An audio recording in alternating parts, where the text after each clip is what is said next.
La Bible que William Branham a écrite. Oui, c'est Branham qui a écrit la Bible. C'est le Saint-Esprit qui a écrit la Bible. C'est le Saint-Esprit qui vient aussi l'interpréter lui-même.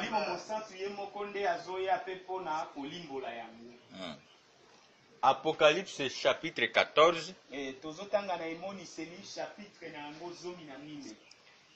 Versets 6 à 7.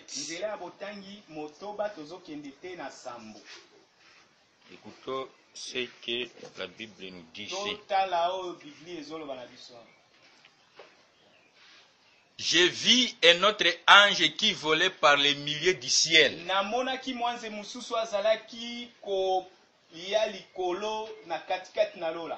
Et il y a un évangile éternel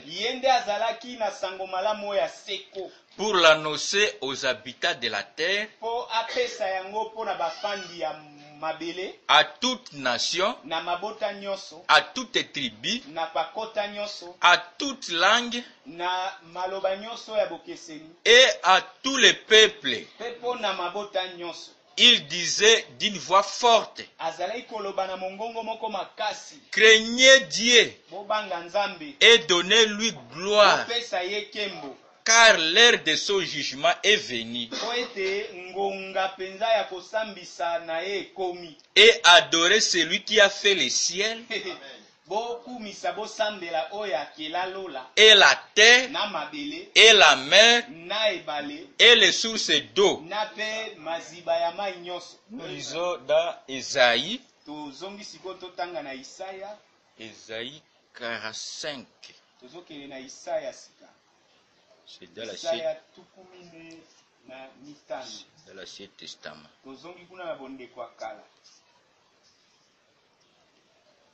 Verset 18.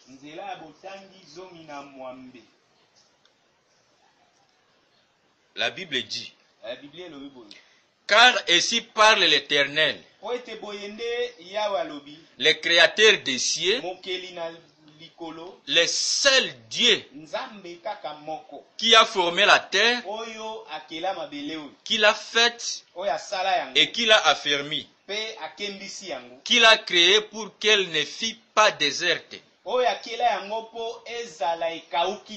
qui l'a formée pour qu'elle fût habitée. Je suis l'Éternel et il n'y en a point d'autre. Vous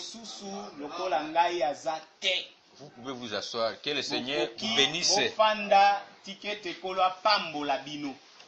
Amen. Amen.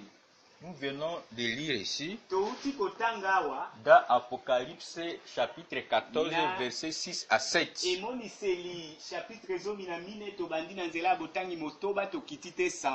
La Bible nous a dit là, c'est Jean. Parce que c'est Jean qui a vu ces choses. Il a vu un ange. Un ange qui descend, qui avait un évangile éternel. Un évangile éternel. Et Jean dit, cet ange-là, il criait d'une voix forte. Amen. Il dit, il criait d'une voix forte. Qu'est-ce qu'il disait? Craignez Dieu, louez-le, donnez-le gloire. Amen. Il dit, à toute nation, adorez celui qui a fait les cieux et celui qui a fait la terre. Amen. C'est ça l'évangile que Jean a vu là dans Apocalypse 14.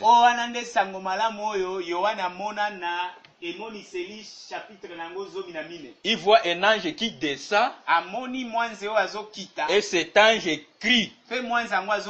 Adorer Dieu, donner les gloires, car c'est lui qui a fait les cieux et la terre. Amen. C'est ça aussi le but pour lequel nous venons ici. Amen. La Bible dit adorer l'Éternel. Quand on adore l'Éternel, on est en train d'appliquer l'évangile éternel.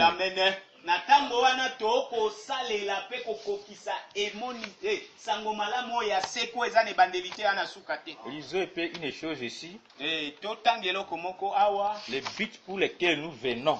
Le but de toutes nos prédications. Nous sommes dans le message de la vie. Prêché le 2 juin 1957.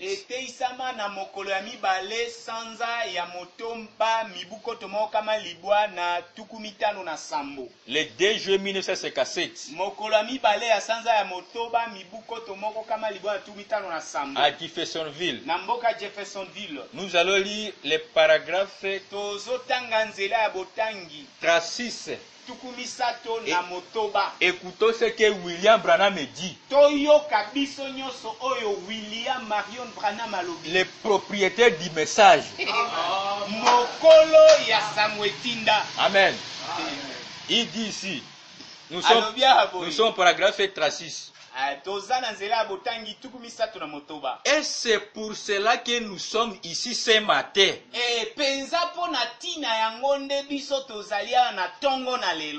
Pour détourner votre pensée.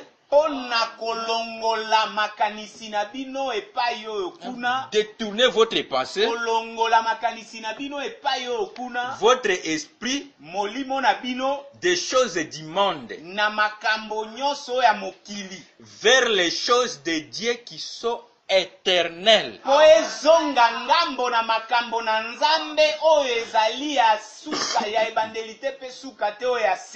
Amen. Le Seigneur dit, le but pour lequel nous venons ici, c'est pour détourner votre pensée, votre esprit vers les choses du monde, vers les futilités, et vous amener vers les choses de Dieu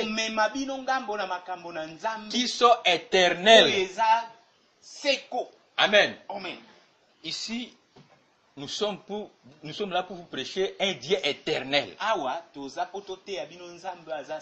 Alors, quand nous venons ici, sachez que nous sommes venus ici pour écouter un Dieu qui est éternel. Et nous allons le découvrir ici.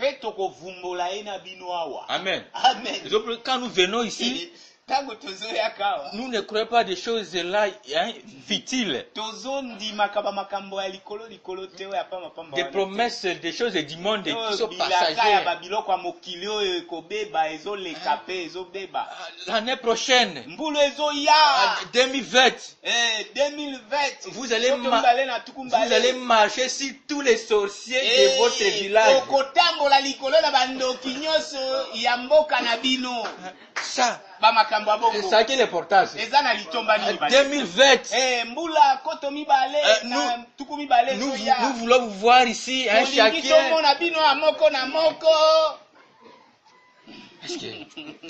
Ça va nous servir à quoi? Ça va nous servir à quoi? Marcher sur les sorciers. C'est ça qui est l'important. Nous ne sommes pas ici pour ça. Continuons. Merci. Voilà le but de la prédication. C'est de tourner vos pensées vers des choses qui sont plus élevées et meilleures. jusque là où Christ se trouve. Jusqu'à ce que vous soyez convertis.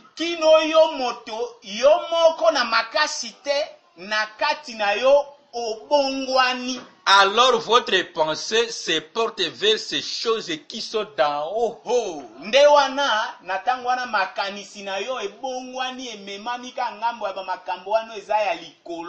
Où va le but principal de notre arrivée ici? Il dit c'est pour détourner nos passés des choses là, des choses passagères. Mais de donner notre passé vers les choses qui sont plus élevées. Branham me dit jusque là où Christ se trouve. Amen. Jusque là où Christ se trouve. Et en écoutant cela par vous-même, vous êtes convertis. Amen. C'est pas pour des futilités. Il faut savoir, nous sommes ici pour écouter des choses éternelles. Et ça, c'est l'évangile éternel. Ok. Alors, pour démarrer, je vais prendre les 3 personnes de la Bible. Les 3 personnes qui ont marqué la Bible. Dans l'Ancien Testament, dans le Nouveau Testament et dans le 3e Testament. Amen. Nous avons 3 testaments. Dans tourner le regard vers Jésus. Le Seigneur a dit nous avons 3 testaments. Si nous sommes ici, c'est pour écouter le 3e testament. Amen. J'ai dit, je vais prendre 3 personnes qui ont marqué la Bible.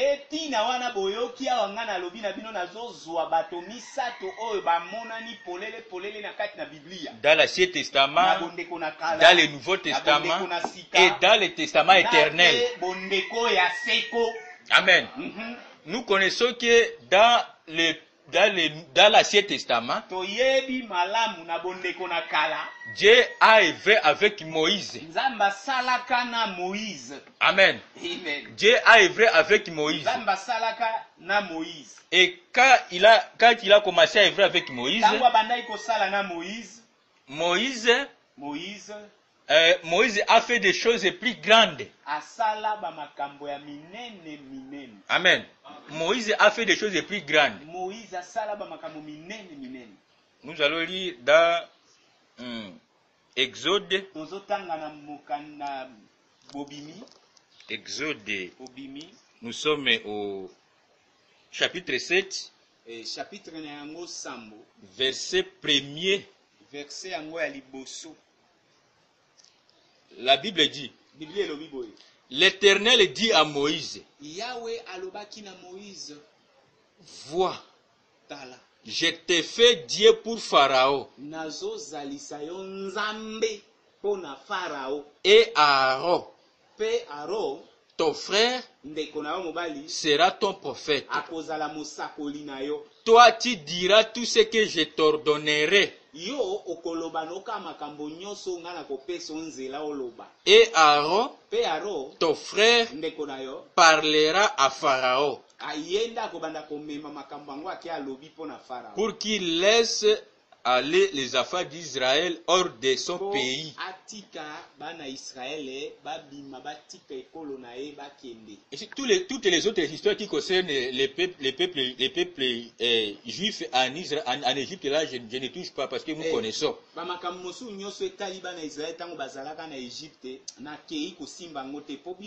Vous connaissez ça très bien. Et nous ne sommes pas ici pour répéter l'histoire.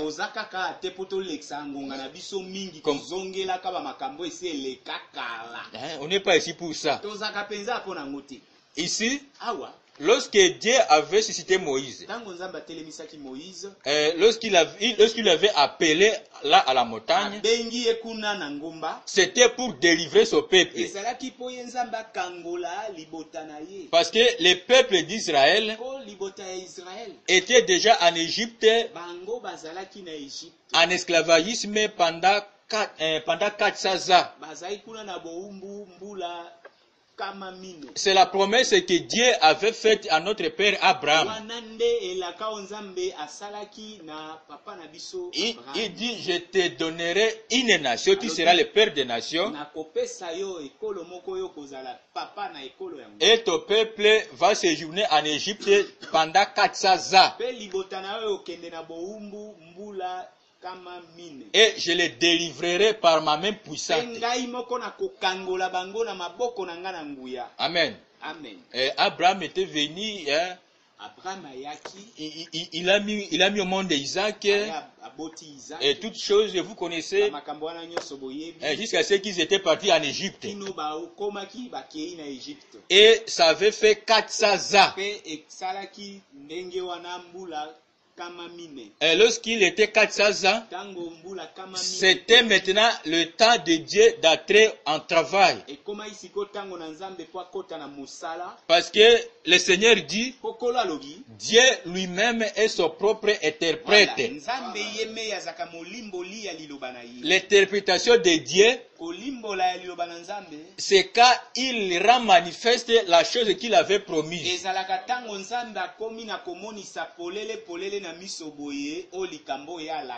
Alors il avait dit, il va délivrer les peuples juifs par sa main puissante.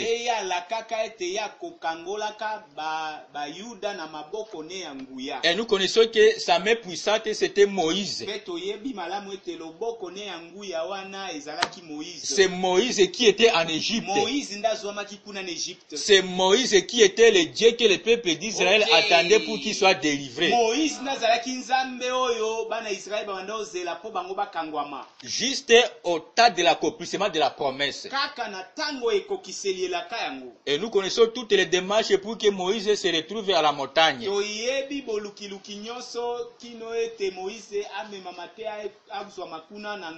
Amen.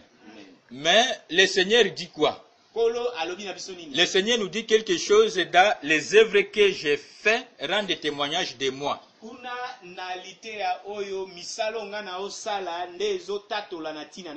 Les œuvres que j'ai fait rendent témoignage de moi.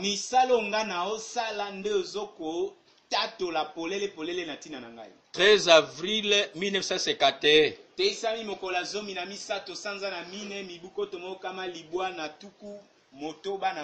Le paragraphe est à 3. Nous allons lire juste la partie B. Combien croient que Moïse était un prophète? Faites voir les mains. Bien sûr qu'il était. Il était un des prophètes Élie. Il était un prophète majeur. Le précurseur de Jésus-Christ. Il exerçait la fonction de sacrificateur. Tout comme Jésus-Christ. Amen. Le Seigneur dit, Moïse était un prophète majeur. Amen. Il dit, il exerçait sa fonction de sacrificateur tout comme Jésus-Christ. alobi boye ete Moïse azali kosala mosala ne ya bonganga nzambe kaka ndenge moko lokola Yesu Kristo. Amen. C'était pourquoi? C'était pour délivrer le peuple d'Israël. Alors, pour délivrer un peuple, là, il faut toujours un prophète majeur. Amen. Un prophète majeur. Et le prophète majeur a toujours été Dieu. Amen. Nous, les assemblées ont des problèmes aujourd'hui. Il ne croit pas que William Branham était prophète majeur. Parce qu'il connaît ce qu'est un prophète majeur. C'est Dieu. Ici le Seigneur dit, Moïse était le précurseur de Jésus-Christ. Et il faut savoir ce que Moïse a fait là-bas en Égypte. Amen. Pour délivrer le peuple d'Israël, il n'était pas facile de convaincre Pharaon. Amen. Pour convaincre Pharaon de laisser ses peuples, c'était vraiment, il fallait vraiment des stratégies qui ne demandaient que Dieu lui-même. Raison pour laquelle, dans Exode ici, l'Éternel dit à Moïse, je te fais Dieu devant Pharaon. Amen. Et quand on parle de Pharaon, il faut savoir que Pharaon aujourd'hui, c'est le monde.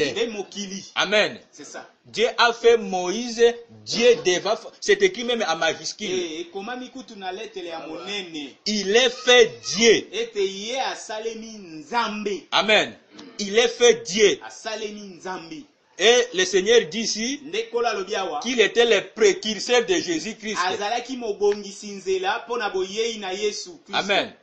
Alors pour convaincre que Pharaon, Dieu devait être à scène pour opérer des miracles qui vont faire peur à Pharaon. Alors il faut voir ce que Moïse a fait là en Égypte. Nous avons lu dans Apocalypse 14,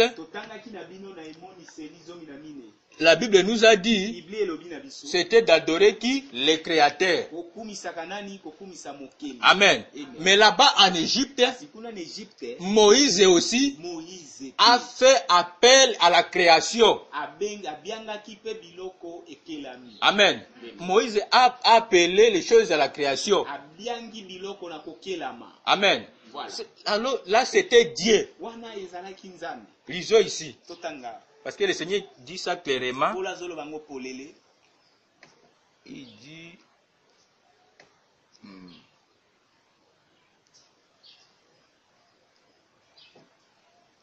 dans la commission de Moïse. La commission de Moïse prêchait le 10 janvier 1950. Le paragraphe 20. Et nous, sans conducteur, nous sommes incapables de nous assortir. Et Christ est notre conducteur. Et Dieu était le conducteur de Moïse. Quoi qu'il envoya un ange pour le conduire, j'envoie mon ange devant toi pour te garder à chemin et t'amener à l'endroit que j'ai promis.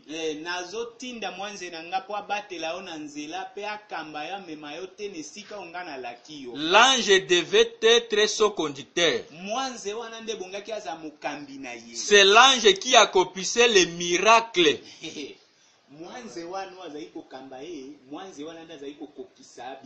Moïse n'avait accompli aucun miracle. C'est l'ange dédié à Moïse qui accomplissait les miracles. Voyez-vous ce que je veux dire? L'ange du Seigneur était avec lui. L'ange les conduisait et accomplissait les miracles. Amen. Il y avait des grands miracles en Égypte que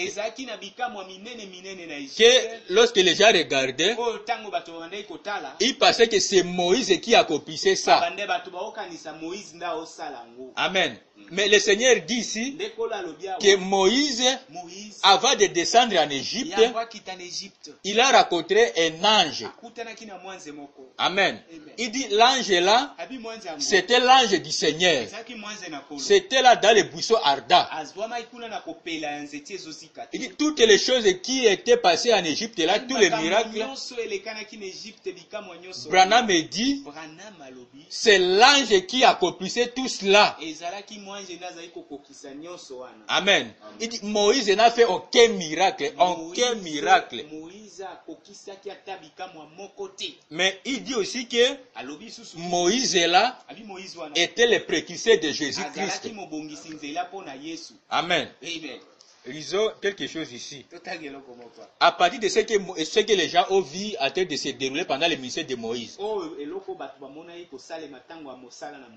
La création des choses, appeler les fourmis, les mouches. Cela a fait que les gens puissent prendre ces messages-là et commencer à les brandir. Amen. Les gens ont commencé à prêcher Moïse. Nous avons lu dans Acte 15, verset 21. Verset 21. La Bible dit, car depuis bien des générations, chapitre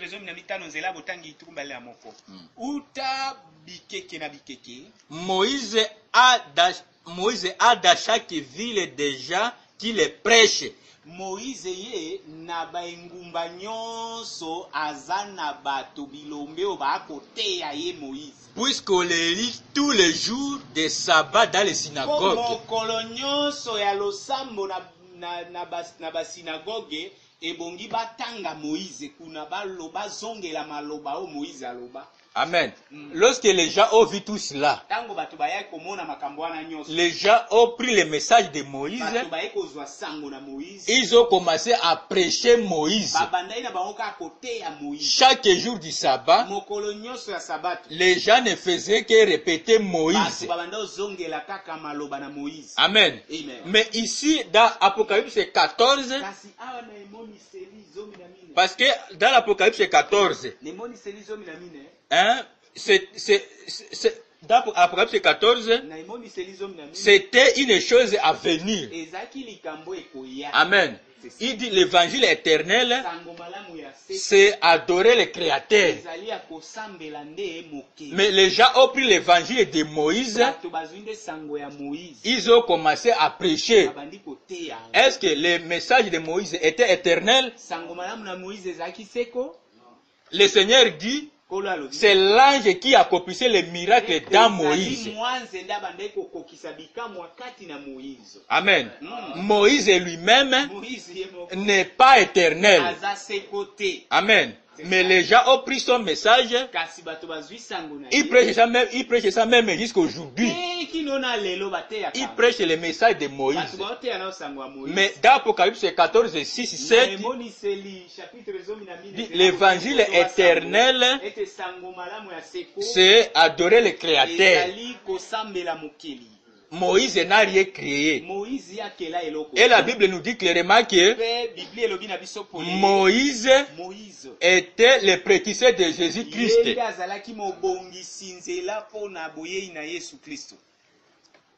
On va lire quelque chose encore.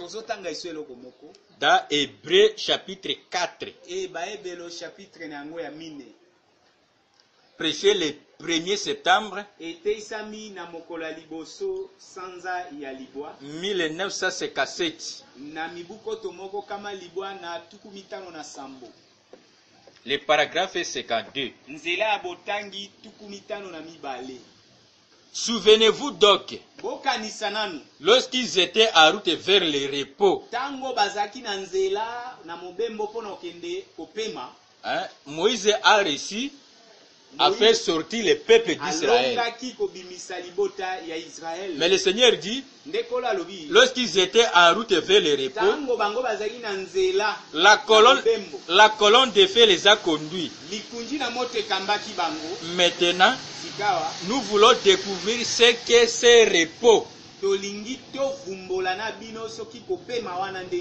Il dit, il devait se rendre vers le repos. C'était la terre promise.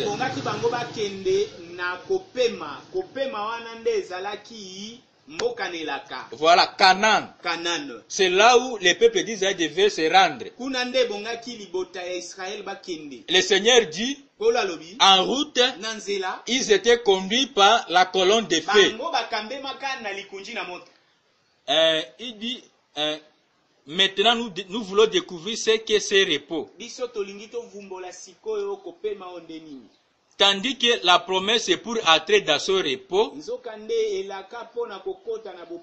subsiste accord. Le Seigneur dit, attention, qu'aucun de vous ne paraisse avoir marqué cela.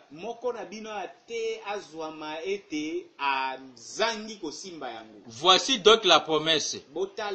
Voici ce que nous devons craindre. C'est qu'il n'y ait plus de promesses qui subsistent pour nous. Mais il y a une promesse. Et ensuite, la chose importante, c'est que nous ne marquions pas cela. Voici donc la pensée. Si nous sommes en route vers le repos, qu'est-ce que le repos? Où se trouve-t-il? Est-ce dans le fait d'adhérer à une église? Est-ce dans le fait d'être baptisé d'une certaine façon? Est-ce dans le fait de devenir membre de la plus grande église de la ville?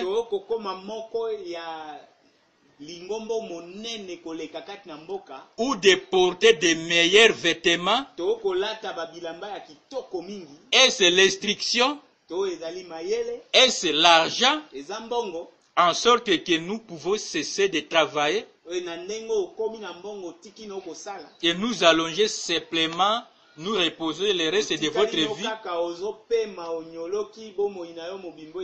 Et comme nous le dirions, non, ce n'est pas cela. Paragraphe 55. Écoutez ce que la Bible dit et comment nous l'obtenons. Craignons donc, tandis que la promesse est pour entrer dans ce repos subsiste encore, qu'aucun de vous ne paraisse marquer cela. Car cette bonne nouvelle nous a été annoncée ce jour-là, aussi bien qu'à eux. Qu'est-ce que l'évangile? La bonne nouvelle. La bonne nouvelle leur a été annoncée en Égypte. À ce terme, Dieu a envoyé un libérateur et il va nous faire sortir d'ici pour nous amener à la terre promise.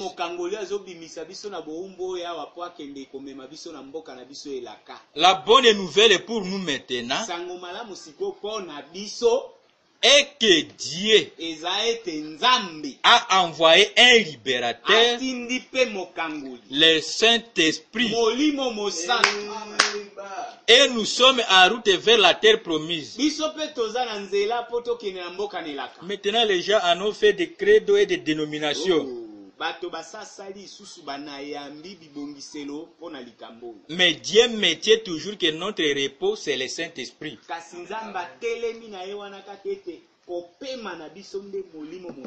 Quand Moïse avait démarré l'exode,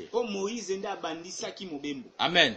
Lorsqu'il avait démarré l'exode, il devait faire entrer le peuple dans la terre promise. Et là, remarquez une chose, en route, ils étaient conduits toujours par la colonne de feu. Le Seigneur Branham me dit, la bonne nouvelle qui était là en Égypte était que Dieu nous a fait sortir d'Égypte et nous fait entrer dans le repos. Le Seigneur Branham me dit encore, il dit la bonne nouvelle pour nous aujourd'hui, la bonne évangile, le beau évangile, et que Dieu a envoyé un libérateur. Amen. Là en Égypte, c'était aussi un libérateur. Et ce libérateur était Moïse. Et pour nous maintenant, le libérateur doit nous faire entrer dans le repos qui est le Saint-Esprit. Amen. Il dit notre repos, là où nous devons nous reposer éternellement, c'est le Saint-Esprit. Amen. Mais là en Égypte, Canaan n'était pas non plus éternel. Amen. C'est ça. La terre et les cieux passeront. Canaan là de Jérusalem n'est pas éternel. C'est-à-dire Moïse a démarré un exode qui n'est pas éternel. Et le Seigneur nous a dit encore que Moïse était le précurseur de Jésus-Christ. Amen.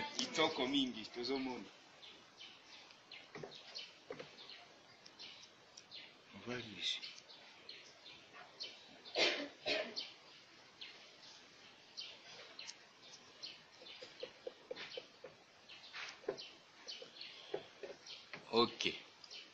Lisons se tenir à la brèche. Prêcher le 23 juin 1963.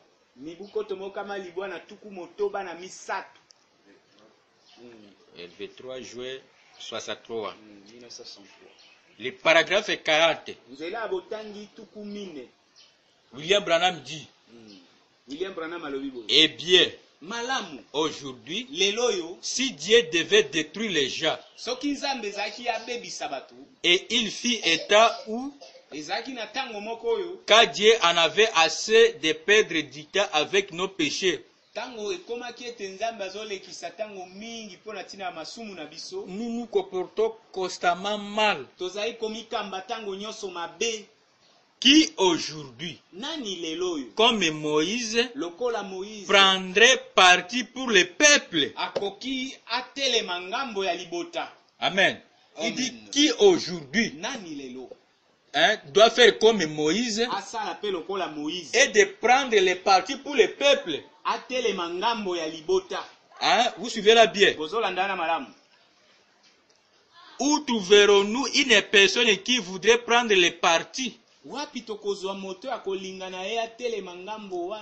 plutôt qui pourrait prendre le parti? Celui que Dieu pourrait accepter comme il avait accepté Moïse.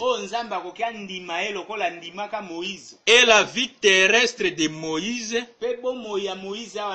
avait une telle importance pour Dieu qu'elle arrêtait la colère de Dieu. Et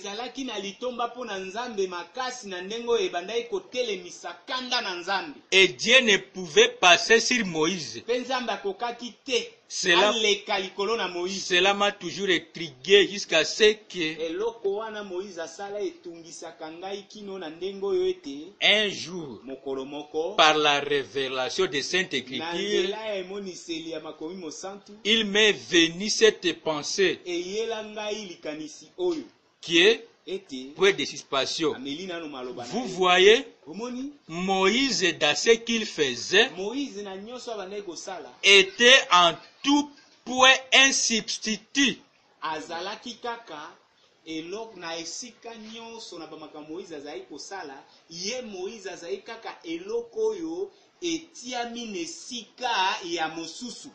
Voilà. Il dit, il était un type de Jésus-Christ.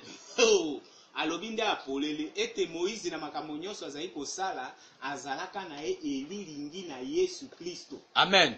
De tout ce que Moïse a fait, nyonso Moïse asalaki, il était un type de Jésus-Christ.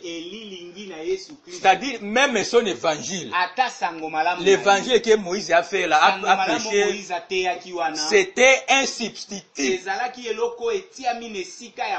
Amen. Le Seigneur dit il était un type de Jésus-Christ.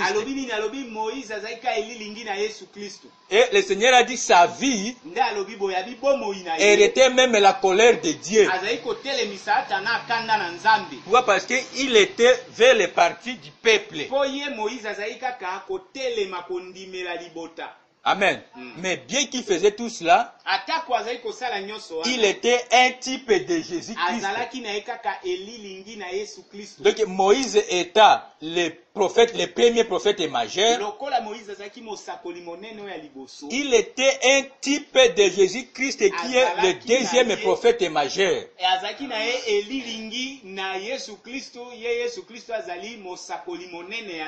Et remarquez que Moïse était fait Dieu. Amen. Il faut aussi comprendre que son archétype doit aussi être fait Dieu. Amen. Mais remarquez que là en Égypte, Moïse a appelé à la création. Par quoi? Par l'ordonnance et l'autorisation de l'ange du Seigneur. C'est-à-dire Moïse, qui était l'Ancien Testament, était l'ombre du Nouveau Testament. Parce que c'est au Nouveau Testament que nous voyons Jésus. Même Moïse, il faut savoir qu'il n'est pas éternel. Amen. Alors nous ne pouvons pas non plus l'adorer ni prêcher son message. Amen. On va voir maintenant son attitude qui est Jésus-Christ.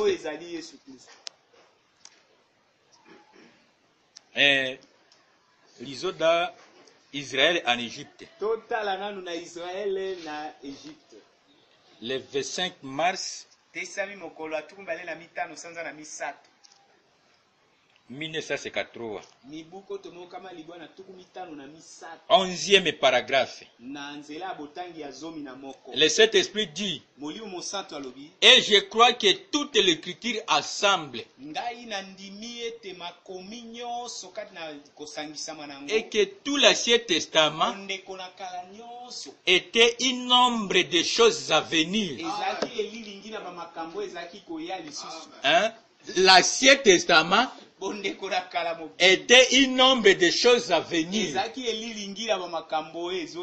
Ainsi, je vais vers ce mur et que mon ombre est là devant moi. Cela montre un peu comment je suis lorsque j'arrive là. Cela montre si c'est un quadrupède ou bien une volaille ou n'importe quoi que ce soit. L'ombre le montrera. Amen. Le Seigneur dit, si vous regardez une chose dans l'ombre, il n'y a pas de forme. Vous allez confondre, soit si c'est un oiseau, ou c'est un animal à quatre pattes, ou quoi que ce ce soit, il dit l'ombre peut montrer ça. Amen. Continuons. Et l'Ancien Testament était une ombre ou un type du Nouveau Testament. Tout l'Ancien Testament était dirigé vers le calvaire.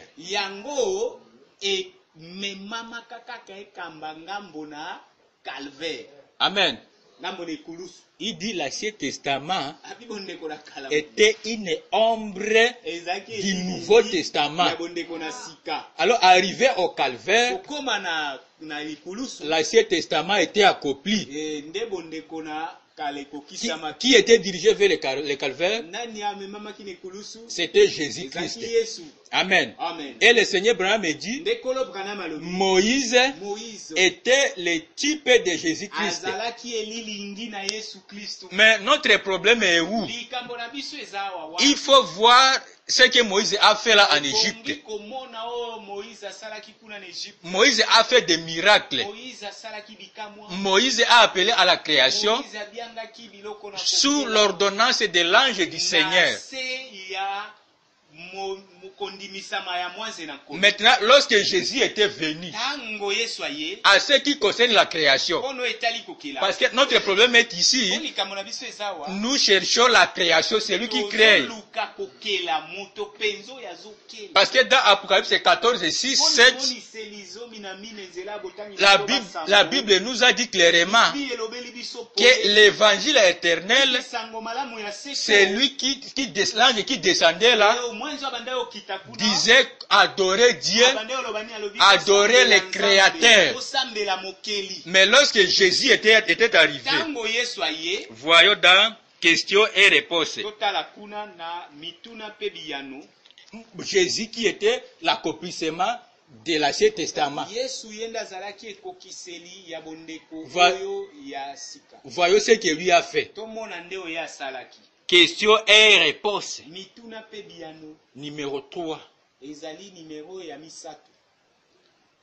Prêché le 30 août 1964.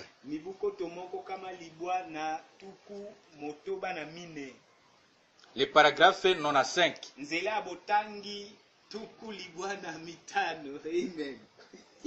Le Seigneur dit, maintenant, quand on en arrive à la création des choses,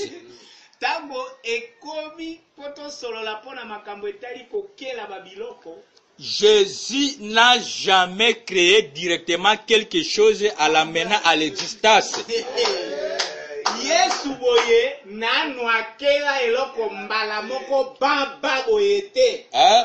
Jésus ici était l'archétype de qui? De Moïse. Nous voyons directement que les critères éliminent même Jésus.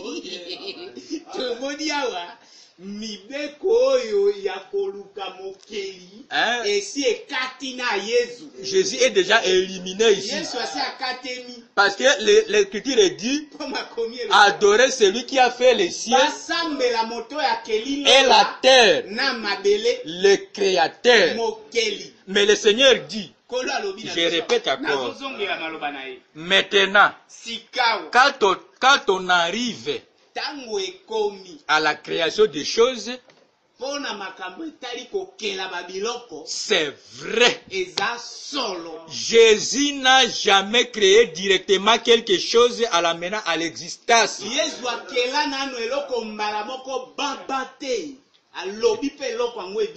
Il prenait d'abord une substance.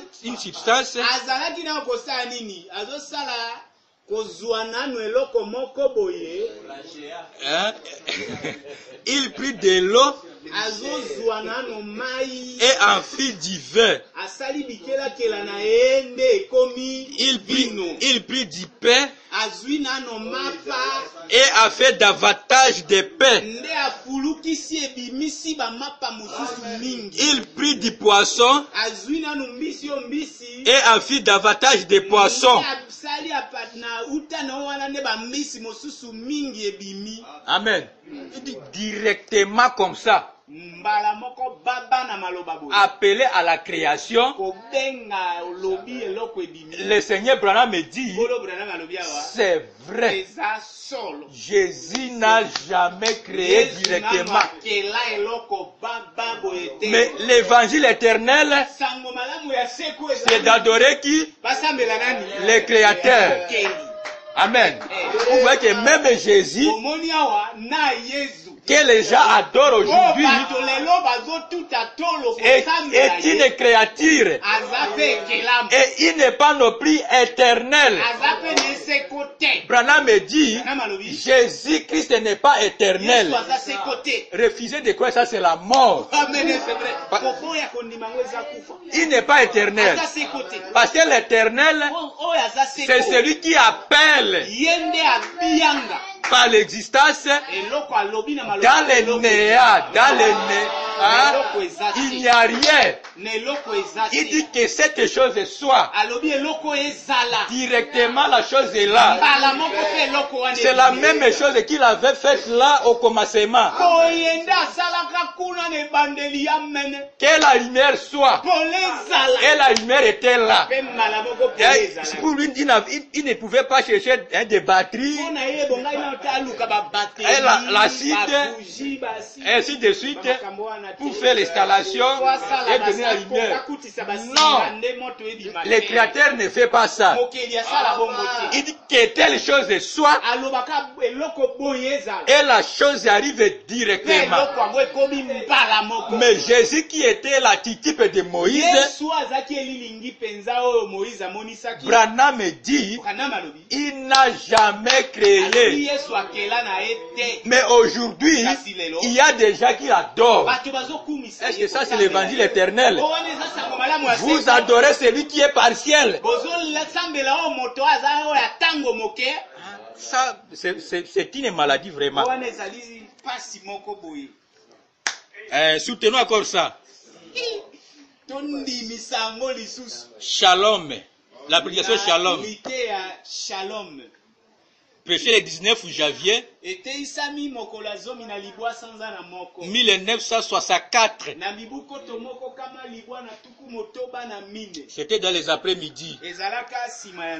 Le paragraphe 101. Avez-vous remarqué lorsqu'il voulait changer l'eau à vin, il a premièrement pris de l'eau. C'était une matière déjà créée.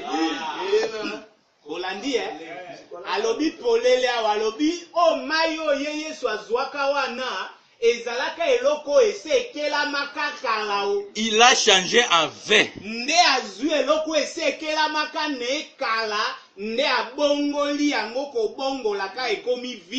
Lorsqu'il a nourri 5000 personnes, il a pris un poisson qui avait nagé dans la rivière.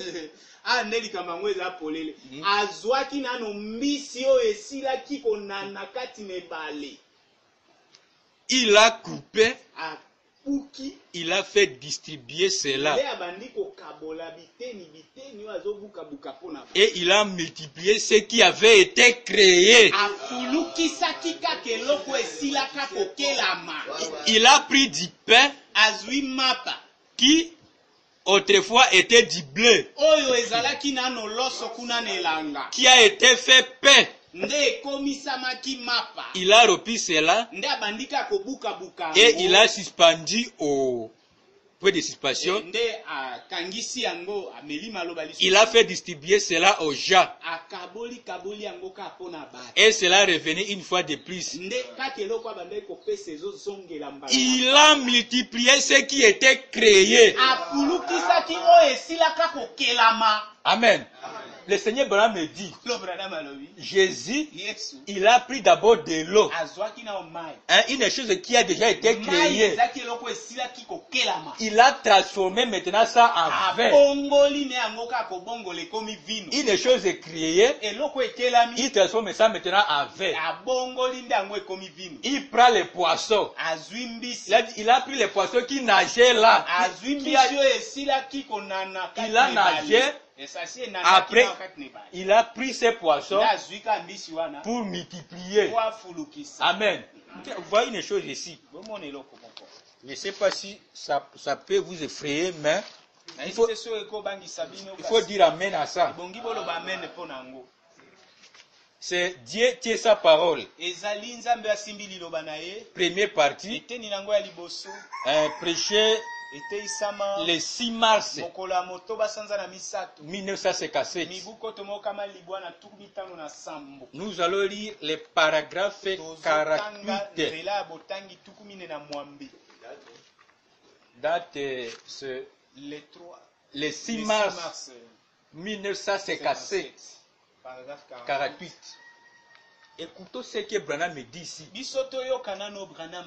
Pour le fait de prendre une chose qui a déjà été créée et vous le transformer à une autre chose. Écoutons ce que le Seigneur Branham appelle ça.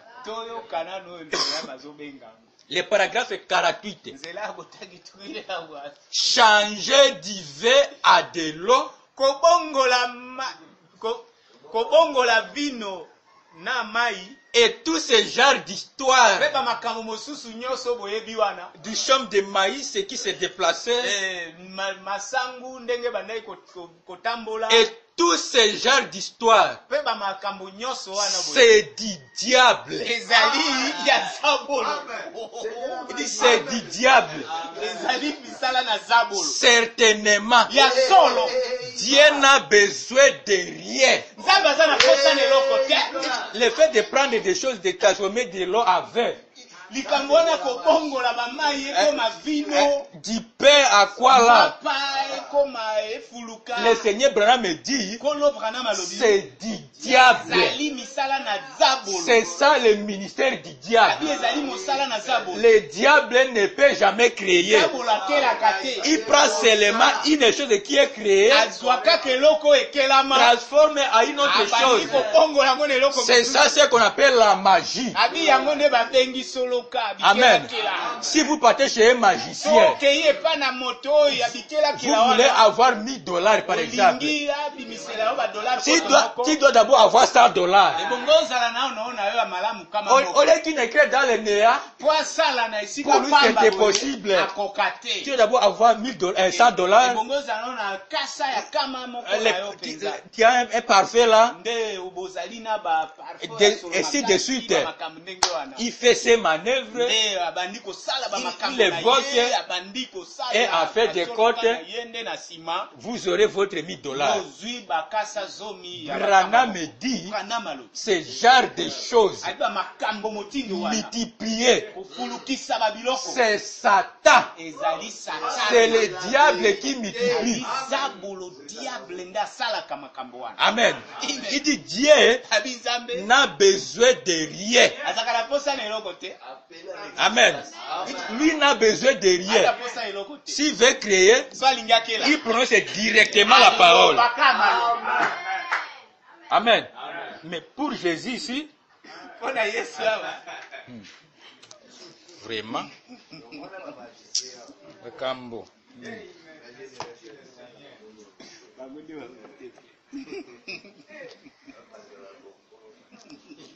Mais Jésus était l'archétype de Moïse. Amen. Mais arrivé à l'accomplissement, chose est contraire. Lui a commencé maintenant à faire quoi? À multiplier. Il multiplie des choses. Vous voyez ça? Le Seigneur Branham me dit, multiplier, c'est ça le ministère du diable. Dieu ne multiplie pas. Dieu appelle seulement à l'église à partir du néant. Amen. Alors comme l'état est déjà là, nous arrêtons ici. Nous allons continuer les jeudis. Que William Marion Branham vous bénisse.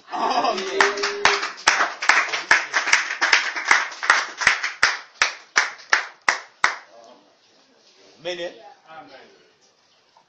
Évangile éternel. Les agapés dans l'église ici sont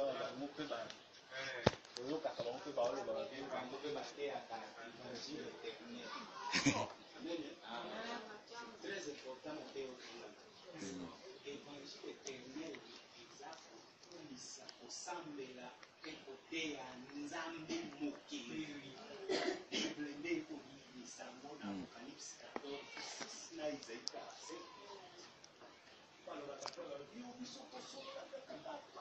47.